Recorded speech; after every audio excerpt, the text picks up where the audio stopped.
Muy buenas tardes, mis amados hermanos. Dios los bendiga.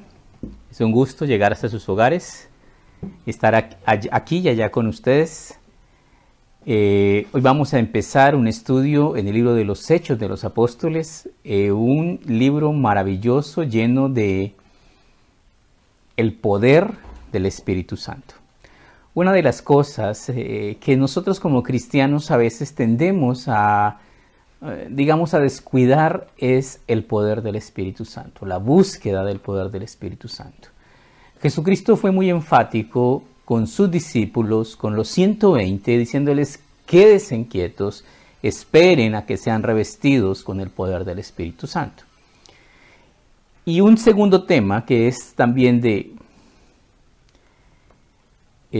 mucha importancia es el entender la resurrección de Jesucristo de entre los muertos.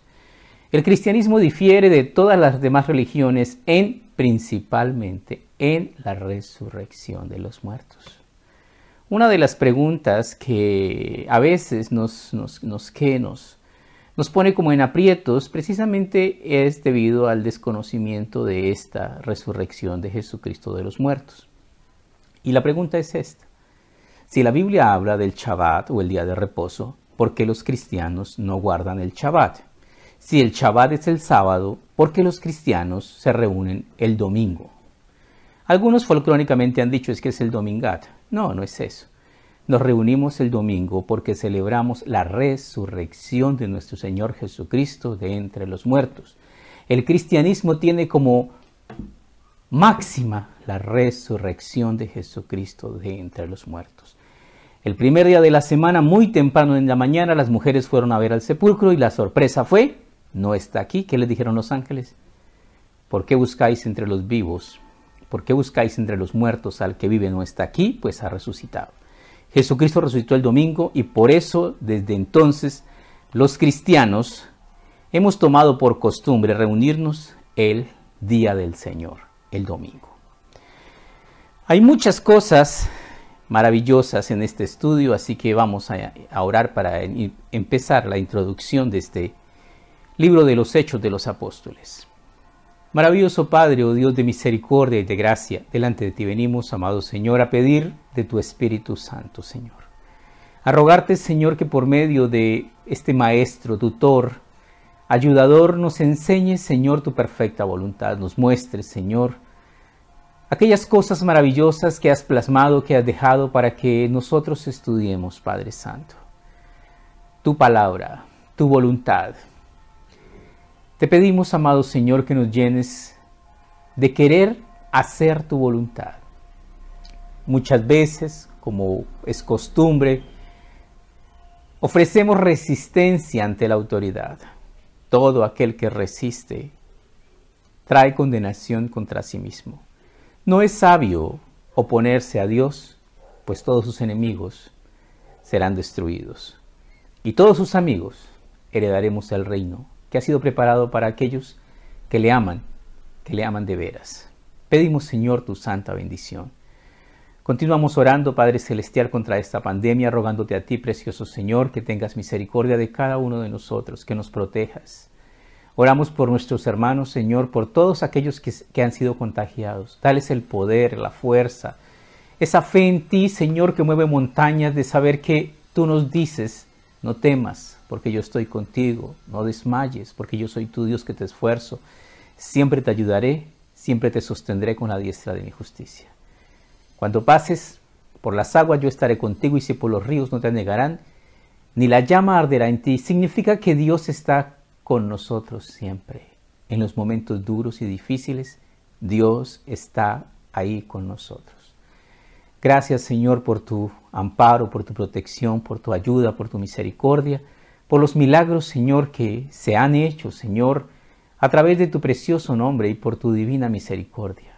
En tus manos colocamos nuestra vida y oramos, Señor, por los médicos, oramos, Padre Celestial, por los enfermeros, enfermeras, por los celadores, por el personal de aseo, Padre Santo, que tú, Señor, traigas tu divina protección sobre cada uno de ellos, Señor. Ten misericordia, Padre Santo. Protégenos y ayúdanos, oh Dios amado. En tus manos encomendamos nuestra vida, Padre Santo. rogándote, Señor, que nos libres del mal, Padre nuestro. Te damos gracias en todo y por todo en el nombre de Cristo Jesús, nuestro amado Salvador. Amén. Libro de los Hechos de los Apóstoles, vamos a ver una introducción. El libro de los Hechos de los Apóstoles es la continuación del Evangelio según San Lucas. Es algo curioso, pero es completamente cierto. El libro de los Hechos de los Apóstoles fue escrito por Lucas, quien no era judío, quien era un gentil, y es muy extraño porque, siendo el caso, es el único gentil que escribe libros en el Nuevo Testamento. Prácticamente eso es así. Entonces tenemos que escribe el libro de San Lucas y el libro de los Hechos. Hay muy poca información acerca de este siervo de Dios llamado Lucas, que tenía como profesión o como oficio, era doctor, era un médico. Hay, digamos que hay opiniones en contraste. Unos dicen que era un hombre muy pudiente, muy rico. Otros dicen que no era tan pudiente, que era médico por cuestiones muy diferentes a las de tener mucho dinero. Lo cierto que tenemos es que este hombre, el escritor del libro de los Hechos, es un hombre fiel. En 2 de Timoteo capítulo 4 versículo 11, el apóstol Pablo se refiere a Lucas diciendo lo siguiente: solo Lucas está conmigo. Muchas personas trabajaron con el apóstol Pablo como misionero, pero la situación de Pablo era muy compleja, pero Lucas estuvo con él siempre, hasta que murió. Entonces, hay muchas posiciones en contraste. Luego vamos a intentar extraer una, que todas las posiciones que se dan interpretativas son extrabíblicas. Vamos a sacar una del contexto de las Escrituras más adelantito. Esta carta posiblemente, por eso mismo hay muchas cosas que están, no se sabe dónde fue escrita a ciencia cierta. Algunos dicen que fue en Grecia, otros que en Roma. En cualquier lugar, no nos dice la carta, escrita alrededor de los años 60 al año 100 después de Cristo, escrita a una persona en especial llamada Teófilo. El nombre Teófilo significa amado de Dios. Su tema, el nacimiento de la iglesia, que es el cuerpo de Cristo. Su versículo clave, Lucas 1:8. Recibiréis poder cuando haya venido sobre vosotros el Espíritu Santo, me seréis testigos en Jerusalén, en Judea y hasta lo último de la tierra. El nombre del libro, libro de los Hechos. Los Hechos, algunos dicen Hechos de los Apóstoles, otros dicen Hechos del Espíritu Santo. Lo cierto es que es la historia del nacimiento de la iglesia cristiana.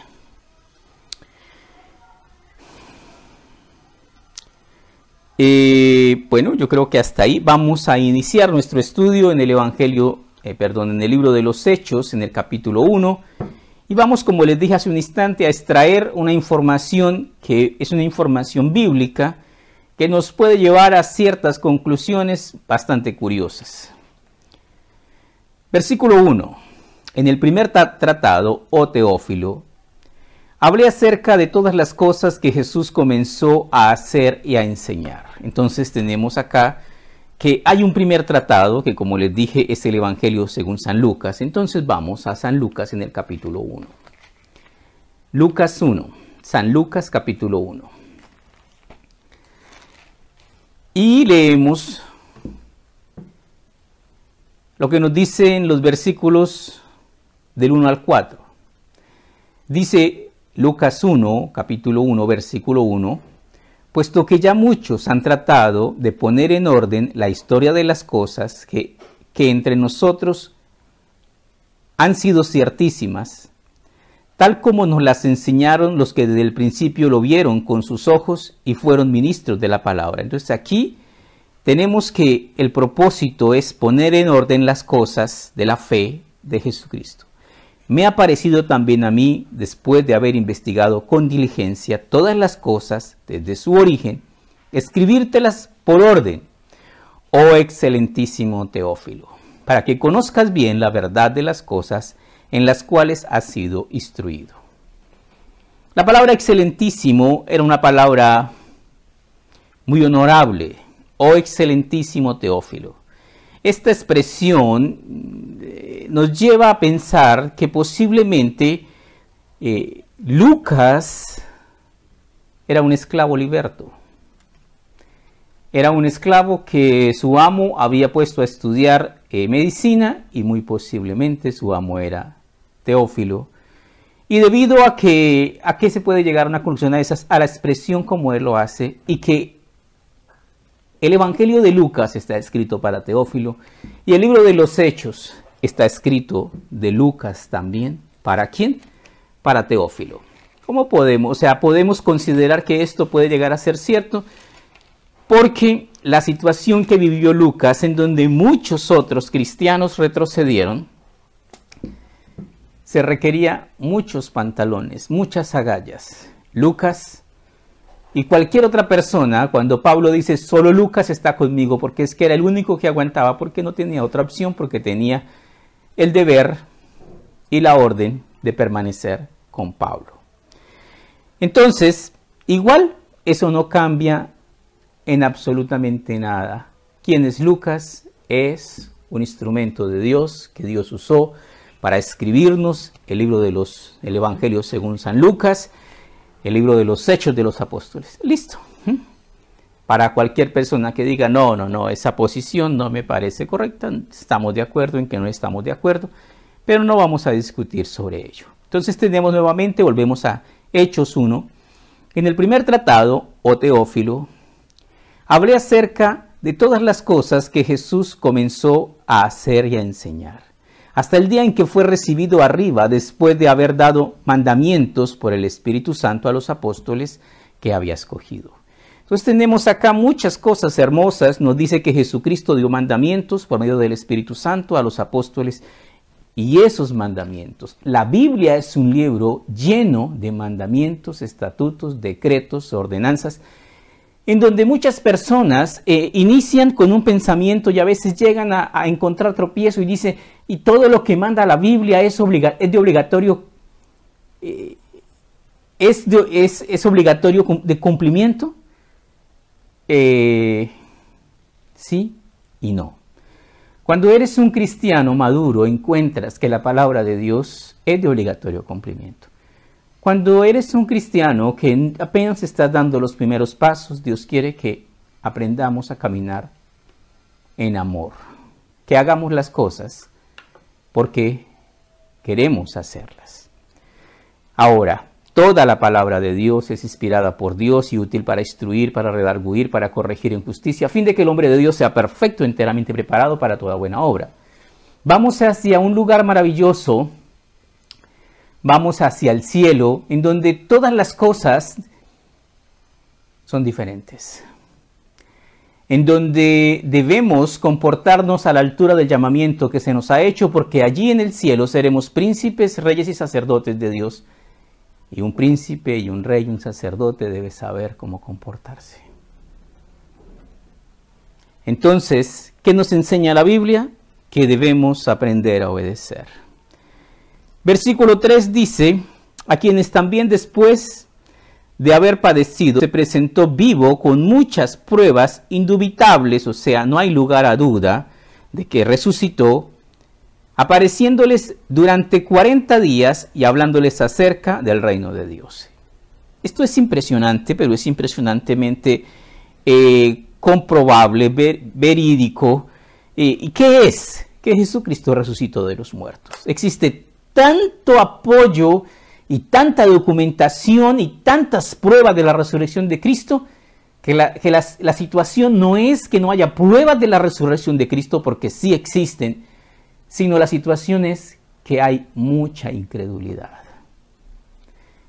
Que aún sobre la abundante cantidad de pruebas y de textos que hablan acerca de lo mismo, de que el Cristo sí resucitó, el que no quiere creer simplemente no quiere creer. No hay peor ciego que el que no quiere ver.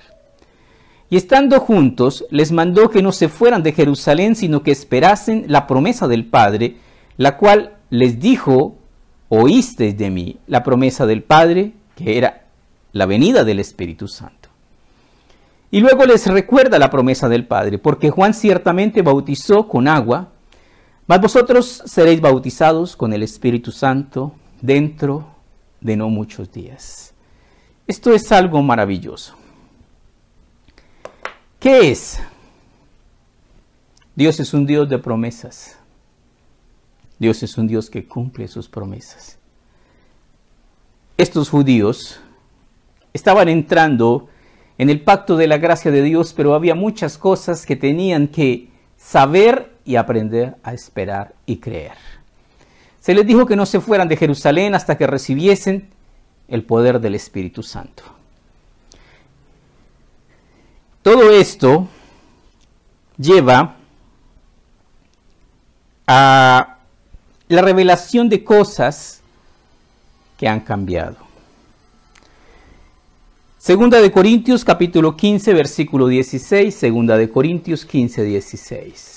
En Segunda de Corintios, en el capítulo 15 versículo 16, leemos lo siguiente, Segunda de Corintios 15, 16. ¿Sí es? Segunda de Corintios 5, 16. 5, 16. 5, 16. Dice lo siguiente. De manera que nosotros de aquí en adelante a nadie conocemos, según la carne. Y aún si a Cristo conocimos según la carne, ya no lo conocemos así. Esto es un versículo muy curioso, pero muy especial. Significa que Jesucristo no es el mismo. El Cristo histórico, el Cristo bonachón, el Cristo tan humano, el Cristo que ya no es así. Cuando Él vino se despojó de su gloria. Cuando Él subió, retomó su gloria. Muchos cristianos hasta el día de hoy se han quedado con el Cristo histórico, con el Cristo que se aguantaba las torpezas de sus discípulos, que los soportaba. El Cristo de ahora es el Cristo de la gloria, el Todopoderoso, es Rey. El libro de los Salmos nos advierte acerca del Cristo actual y nos dice: honrad al Hijo, para que no se enoje y perezcáis en el camino, pues se inflama de pronto su ira. Horrenda cosa es caer en manos de un Dios. Y nos dice acá que hoy día el Cristo dice: de manera que nosotros de aquí en adelante a nadie conocemos según la carne. Y aun si a Cristo conocemos según la carne, ya no lo conocemos así. Jesucristo estuvo en un cuerpo carnal, ahora está en un cuerpo celestial. Es el Rey de Reyes, el Señor de Señores, el Todopoderoso. Y es importante que nosotros entendamos estas cosas, porque muchas veces intentamos y mantenemos esa apariencia humana de Cristo y no le damos el señorío, el poder y la gloria que le pertenecen a Él. Él es nuestro Rey. Versículo 6. Entonces los que se habían reunido le preguntaron diciendo: Señor, ¿restaurarás el reino a Israel en este tiempo? Algunos y muchos de los pastores actuales han dicho, los judíos: sí, mire, esa pregunta, ¿cómo se les ocurre hacerle esa pregunta a Jesucristo? Oiga, pero esos judíos sí. No, fue una pregunta muy apropiada. Desafortunadamente, en las cosas de la fe, las bendiciones vienen, y si nosotros no estamos listos para recibirlas, las miraremos pasar de lejos. Es el caso del rapto de la iglesia. El rapto de la iglesia es una promesa. El Señor vendrá y desde los cielos dará su voz, y el que esté preparado, nos fuimos con la gracia de Dios. Y el que no esté preparado será informado después, pero ya será demasiado tarde. ¿Por qué le hacían esta pregunta? Porque ellos conocían acerca de la manifestación del Mesías y que con la venida del Mesías Israel pasaría a ser la capital del mundo. Sí. a ser engrandecida, majestuosa y, y prodigiosamente. Sí, todo eso es cierto. Vamos a leer un poquito lo que el Señor habla aquí en el Evangelio según San Lucas, capítulo 19, versículo 41. Lucas 19, 41. Jesucristo está llegando a Jerusalén. Lucas 19, 41. Dice, cuando llegó cerca de la ciudad, al verla, lloró sobre ella. ¿Por qué esta tristeza tan profunda de Jesucristo? Porque perdió la oportunidad. Diciendo, oh, si también tú conocieses a lo menos tu día, lo que es para tu paz. Mas ahora está encubierto de tus ojos. ¿Qué era? La paz de los judíos, la grandeza de su Mesías, su señorío, sus bendiciones más grandes. Pero la tristeza es el verso 43 y el que viene después de él. Pero vendrán días sobre ti cuando tus enemigos te rodearán con vallado y te sitiarán por todas partes y te estrecharán y te derribarán a tierra y a tus hijos dentro de ti y no dejarán en ti piedra sobre piedra por cuanto no conociste el tiempo de tu visitación. ¿Qué quiere decir esto? Es lo que el Señor nos dice de velad y orad. Es lo que el Señor nos dice de permanecer firmes, es de estar pendientes, porque la bendición está cerca, pero si nos descuidamos, solo la veremos pasar. Entonces, volvemos a Hechos, versículo 7, viene la respuesta de Jesucristo, y Jesús les dice, amorosamente, les dijo, no os toca a vosotros saber los tiempos o las sazones que el Padre ha puesto en su sola potestad. ¿La respuesta cuál es? No, no es este el tiempo. Pudo ser, pero lo perdieron.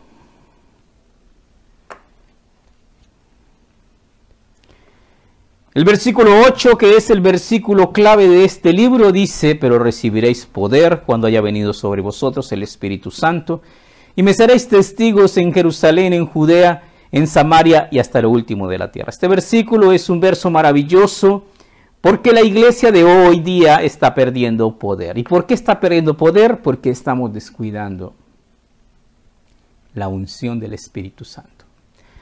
Existe hoy día muchos predicadores y pastores que están cambiando la unción del Espíritu Santo por unciones de otros. Predicadores que van a tumbas de muertos para recibir unciones. Jesucristo dijo, el que no es conmigo, contra mí es. Existen poderes de parte de Dios, existen poderes de parte de Satanás. ¿Quieres recibir el poder de Dios? Conoce la palabra de Dios y conoce el método correcto y la forma adecuada de ser tu santo. Pero recibiréis poder cuando haya venido sobre vosotros el Espíritu Santo y me seréis testigos en Jerusalén, en Judea, en Samaria y hasta lo último de la tierra.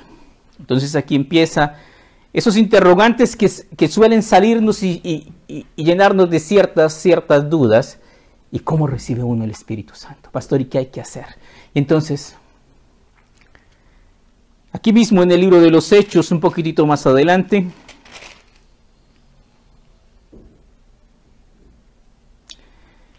en Hechos, en el capítulo 2, Hechos 2,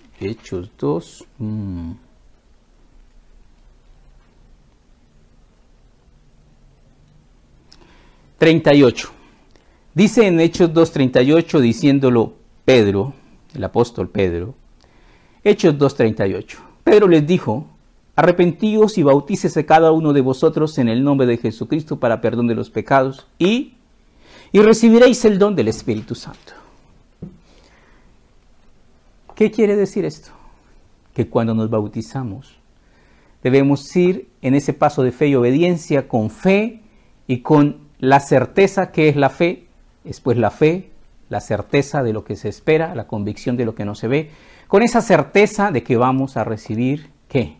El poder del Espíritu Santo. ¿Y qué más? Y al que cree, todo le es posible. Entonces tenemos acá, pero recibiréis poder cuando haya venido sobre vosotros el Espíritu Santo y me seréis testigos en Jerusalén, en Judea, en Samaria y hasta lo último de la tierra. Es maravilloso entender nosotros lo siguiente: la obra es de Dios, la batalla es de Dios, la capacitación es de Dios, el que hace las cosas a través de nosotros es Dios. ¿Qué necesitamos? A Dios. Exactamente. Necesitamos la presencia de Dios en nuestros corazones, necesitamos esa unción del Espíritu Santo sobre nosotros, unción que está disponible para aquellos que le buscan de todo corazón. Y me buscaréis y me hallaréis, porque me buscaréis de todo vuestro corazón. Versículo 9. Y habiendo dicho estas cosas, viéndolo ellos, fue alzado. Y le recibió una nube que le ocultó de sus ojos. O sea, subió en una nube y desapareció en las nubes. Estando ellos con los ojos puestos en el cielo, entre tanto que él se iba, he aquí, se pusieron junto a ellos dos varones con vestiduras blancas. Las vestiduras blancas simbolizan santidad. Los cuales les dijeron: varones galileos, ¿por qué estáis mirando al cielo? Este mismo Jesús, que ha sido tomado de vosotros al cielo, así vendrá como le habéis visto ir al cielo. ¿Qué es esto? Es la promesa de la segunda venida de Cristo. No es el rapto de la iglesia, es la segunda venida de Cristo, que ocurrirá después de la tribulación y la gran tribulación. Nuestro Señor Jesucristo regresará. ¿Regresará cómo? En una nube, y todo ojo le verá, y toda rodilla se doblará, y toda lengua confesará que Jesucristo es el Señor, para gloria de Dios Padre. Tenemos acá que Dios es un Dios que promete y cumple. Versículo 12. Entonces volvieron a Jerusalén desde el monte que se llama del Olivar, el cual está cerca de Jerusalén, camino de un día de reposo. O sea, realmente a pocos pasos cerca de Jerusalén. Y entrados subieron al aposento alto, donde moraban Pedro, Jacobo y Juan, Andrés, Felipe, Tomás, Bartolomé, Mateo, Jacobo, hijo de Alfeo, Simón el celote y Judas, hermano de Jacobo.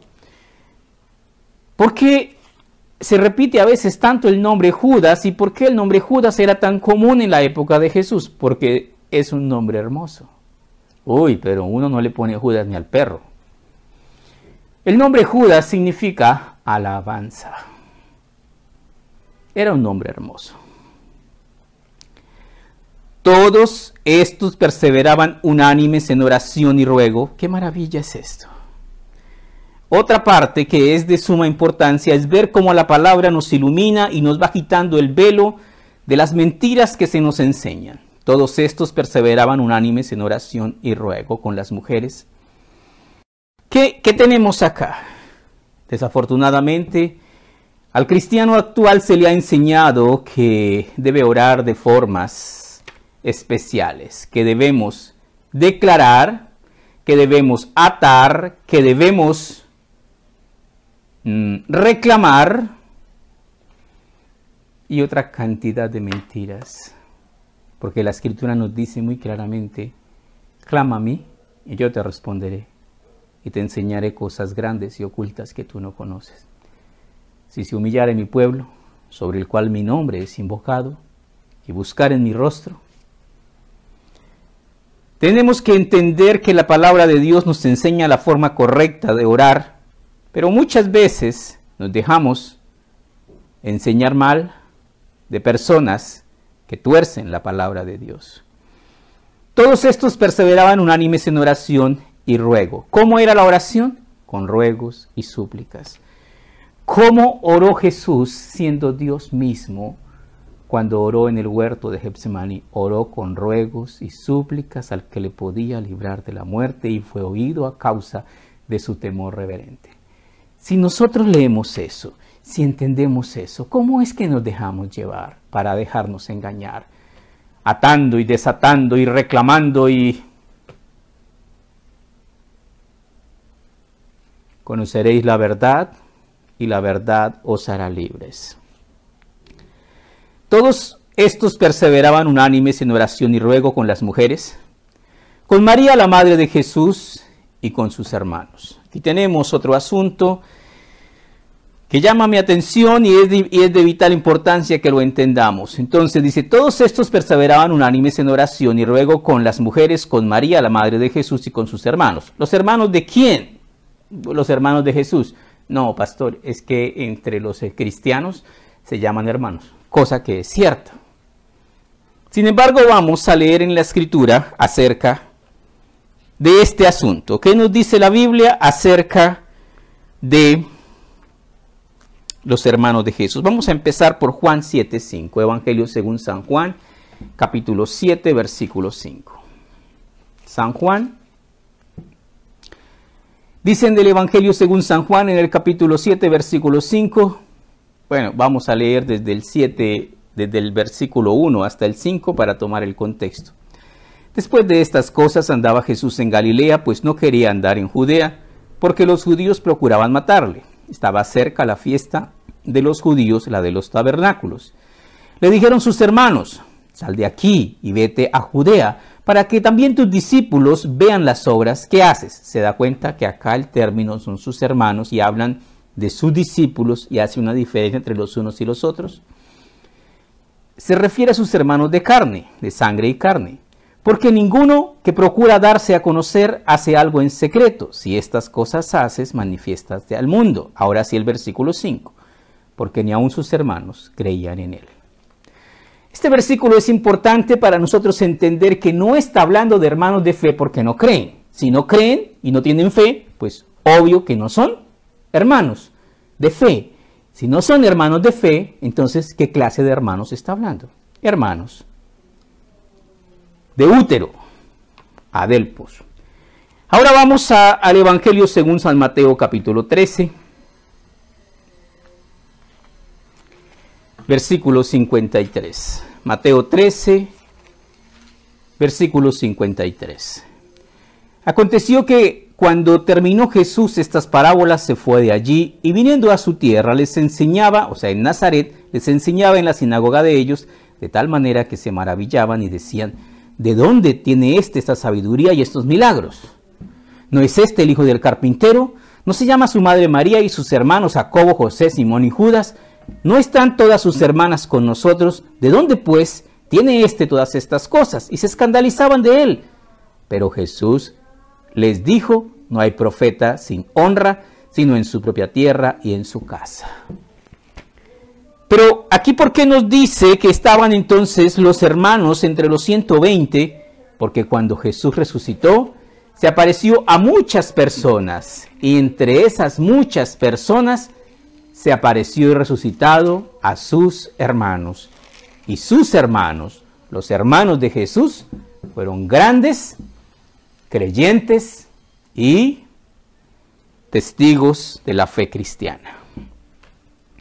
De hecho, el escritor de la epístola de Santiago es hermano de Jesús, es Jacobo, los Jacobos son Santiagos. Y Judas, el escritor de la epístola de San Judas, la epístola universal de San Judas, es hermano de Santiago. ¿Por qué dice que es hermano de Santiago? Por respeto y temor reverente.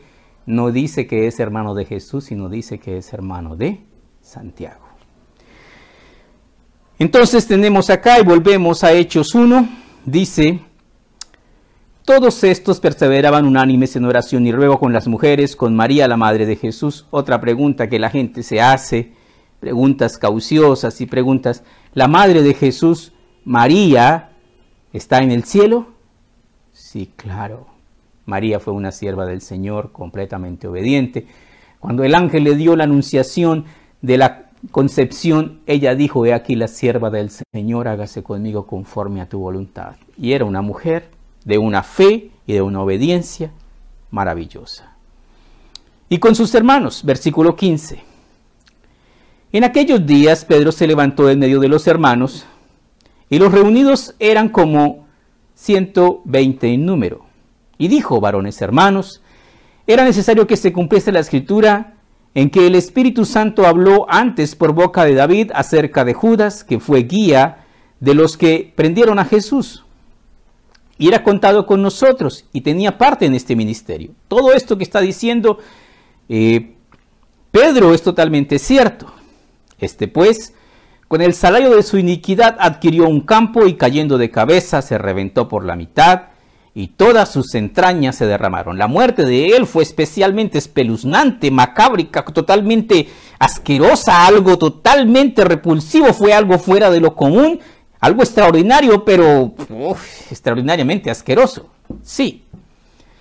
Y fue notorio a todos los habitantes de Jerusalén de tal manera que aquel campo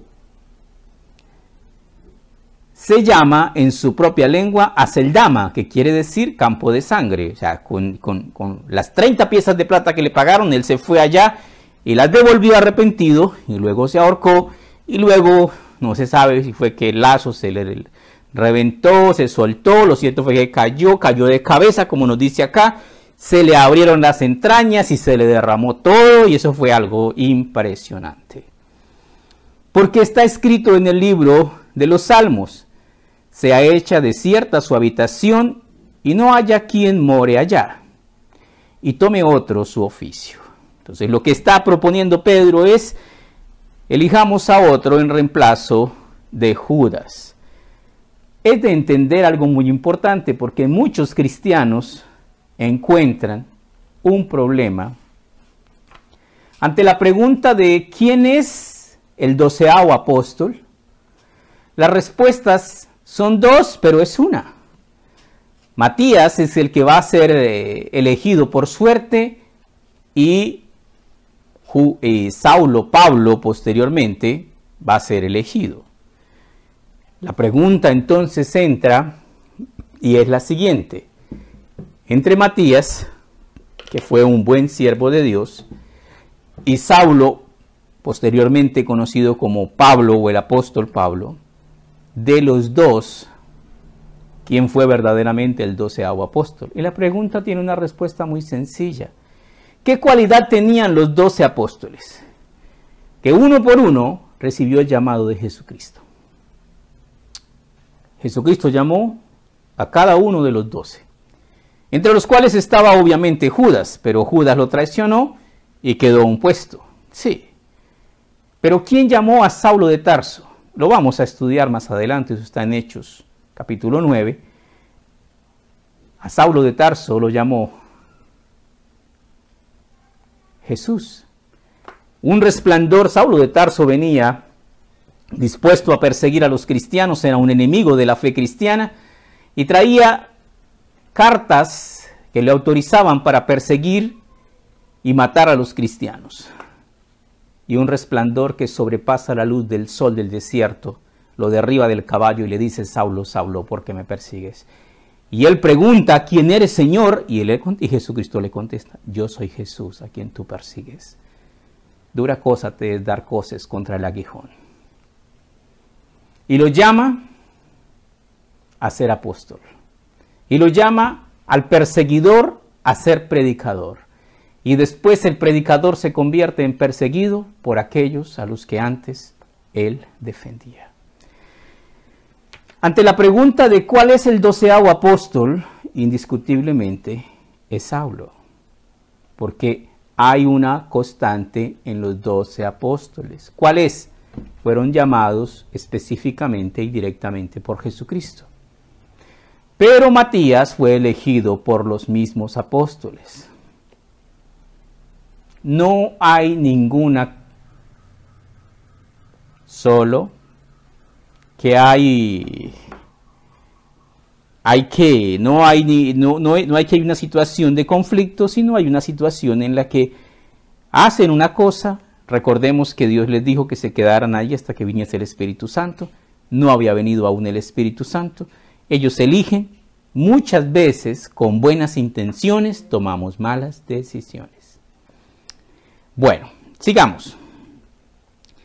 Versículo 21. Es necesario, pues, que de estos hombres que han estado juntos con nosotros todo el tiempo que el Señor Jesús entraba y salía entre nosotros. Este versículo 21 son versos de poder muy importantes, porque aquí vamos a encontrar los requisitos para que alguien sea nombrado apóstol.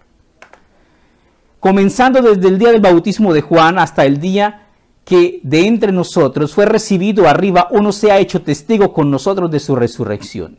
¿Cuáles son los requisitos? Es necesario que de estos hombres que han estado juntos con nosotros todo el tiempo que el Señor Jesús entraba y salía entre nosotros, quiere decir que para que hoy día una persona sea nombrada apóstol, debe haber vivido en los días de Jesús. Y debe haber sido testigo presencial del ministerio, obra, muerte y resurrección de Jesucristo. ¿Sabes por qué nos meten los dedos a la boca? Porque no manejamos la verdad. Y por eso muchos predicadores aviones y avispados dicen, yo soy apóstol, tengo mi certificado, pero no cumple los requisitos. Comenzando desde el bautismo de Juan el Bautista, hasta el día en que de entre nosotros fue recibido arriba, uno se ha hecho testigo con nosotros de su resurrección. Y señalaron a dos, a José llamado Barsabás, que tenía por sobrenombre Justo, y a Matías. Y orando dijeron, tu Señor, que conoces los corazones de todos, muestra cuál de estos dos has escogido. Perfectamente podemos decir, se dejaron las cosas a Dios y se oró, sí. Pero Dios es siempre el iniciador. Porque nunca la profecía fue traída por voluntad humana, sino que los santos, hombres de Dios, hablaron siendo inspirados por el Espíritu Santo. Pero siempre nos gusta cambiar el orden de las cosas. Para que tome la parte del ministerio y apostolado de la que cayó Judas por transgresión para unirse a su propio lugar. Y les echaron suertes, y la suerte cayó sobre Matías y fue contado con los 11 apóstoles. Otro asunto que es de vital importancia, cierta importancia, muchos cristianos no creen en la suerte. Yo sí creo en la suerte. La suerte de uno como cristiano se llama Jesús.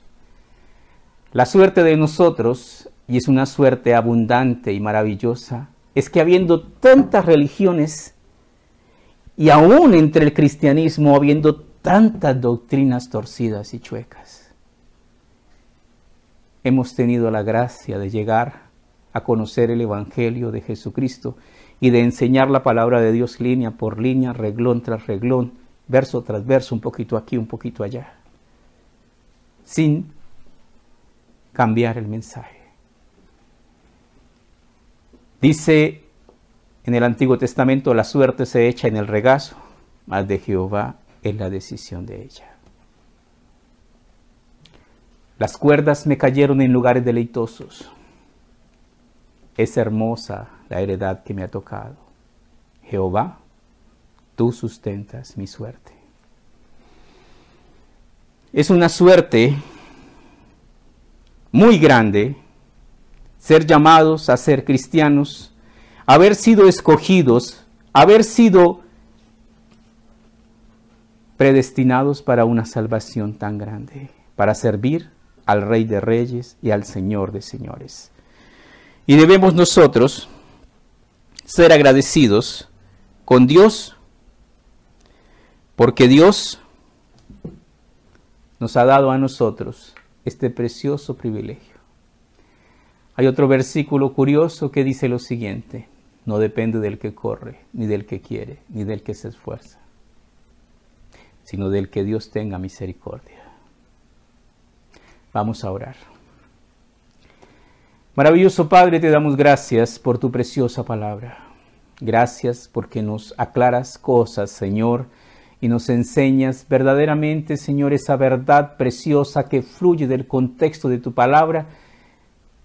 Y te pedimos, amado Dios, que envíes sobre nosotros tu Espíritu Santo. Tú nos dices, si vosotros siendo malos sabéis dar buenas dádivas a vuestros hijos, ¿cuánto más vuestro Padre Celestial dará el Espíritu Santo a quienes lo pidan? Y queremos pedirte, Señor Jesús, que envíes el Espíritu Santo sobre cada uno de nosotros. Que a través de el poder de tu Espíritu Santo nos des la sabiduría para entender tu doctrina. Nos des la sabiduría, Señor, para acercarnos a ti con temor reverente. Te pedimos, amado Dios, que guíes nuestro caminar hacia ti, Señor. Que no nos apartemos, Señor. Que no torzamos tu preciosa doctrina, sino que por el contrario, que cada día, Señor, con más amor, con más dedicación y consagración te sirvamos. Que te entreguemos nuestro corazón. Que seas tú el Señor de cada día de nuestros días. Bendícenos, Padre Celestial. Gracias te damos, amado Señor. Pedimos tu santa bendición. Te rogamos, amado Señor, que nos llenes, Señor, del gozo de tu salvación. Que nos des, Señor, esa pasión y ese anhelo por obedecer con alegría. Gracias te damos en todo y por todo, en el nombre de Cristo Jesús, nuestro amado Salvador. Amén.